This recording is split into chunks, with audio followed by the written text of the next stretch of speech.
राजा परीक्षित ने कलयुग को 5 स्थान दिए। कौन कौन से? द्यूतम पानम स्त्रियः सूना यत्ता धर्मश्चतुर्विधः पुनश्च याचमानाय जातरूपमदात् प्रभु। कलयुग को 5 स्थान दिए हैं। कौन कौन से?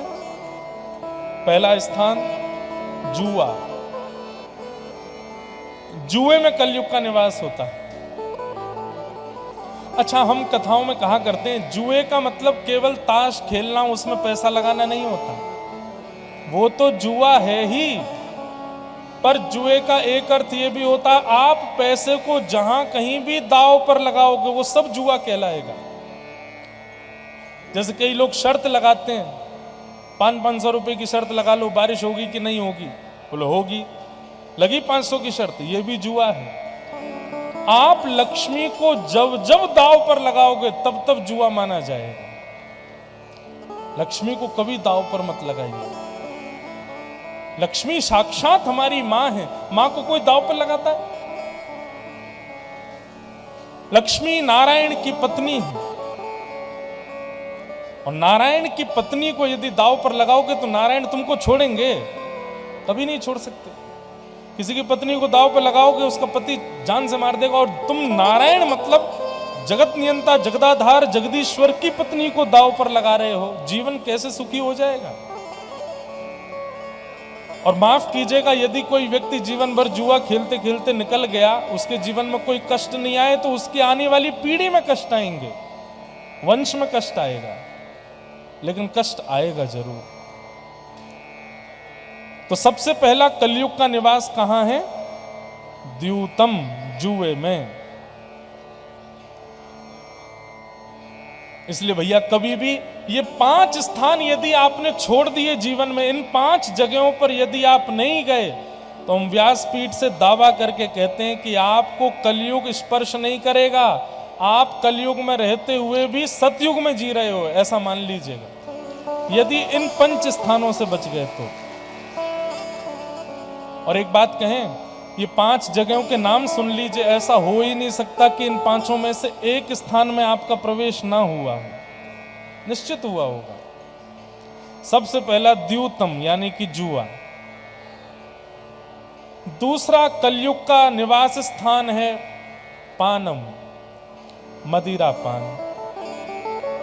मद्यपान, तंबाकू सेवन, सिगरेट सेवन, बीड़ी पीना, मांस भक्षण करना, तामसी पदार्थों का सेवन करना।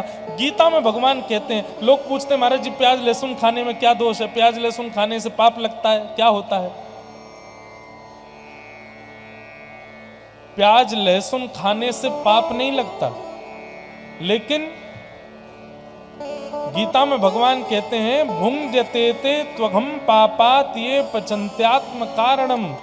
जो व्यक्ति मेरा भोग लगाए बिना कुछ पाता है, निश्चित ही वो अपने पूर्व के नष्ट किए हुए पापों को पुनर्जागृत कर लेता है। प्याज लहसुन खाने से पाप नहीं लगता, लेकिन आपके पूर्व में किए गए पुण्यों से जो पाप खत्म हुए थे उन पापों को पुनर्जीवित कर देता है, नवीन पाप नहीं लगेगा। और आप कहेंगे ऐसा क्यों महाराज जी? उसी पृथ्वी में आलू होता है, उसी में ही प्याज होती है, फिर इतना दोष क्यों? दोष प्याज में नहीं है, दोष भगवान का भोग नहीं लगता है उसका, इसलिए दोष है। और भोग क्यों नहीं लगता? क्योंकि उसमें दुर्गंध होती है, वो दूषित है, ठाकुर जी को भोग लगती नहीं। और ठाकुर जी का भोग लगे नहीं हो हम पाएंगे तो निश्चित है कि हमारे पाप पुनर्जागृत होंगे, इसलिए प्याज खाने को मना कहा गया। अब मान लीजिए आपने हर की पौड़ी में स्नान किया, गंगा जी में स्नान किया, खूब कथाएं सुनी, यज्ञ किए, आपके सारे पाप धीरे धीरे कम हो गए, लेकिन फिर आपने वो वस्तु पाना प्रारंभ कर दिया जो ठाकुर जी को भोग नहीं लगती है, तो निश्चित है कि आपके पाप जो नष्ट हुए हैं वो पुनर्जागृत हो जाएंगे। इसलिए वैष्णव को चाहिए कि समस्त वो वस्तुएं स्वीकार करे जो ठाकुर जी को भोग लग सकती है, उसी का ही सेवन। महाराज जी दरबार लगाते हैं तो सुना है महाराज जी कहते हैं नियम का पालन करना पड़ेगा, तभी आपका वो जो भी है वो काम बनेगा। प्याज लहसुन खाना नहीं है, मांस मदिरा खानी नहीं। क्यों?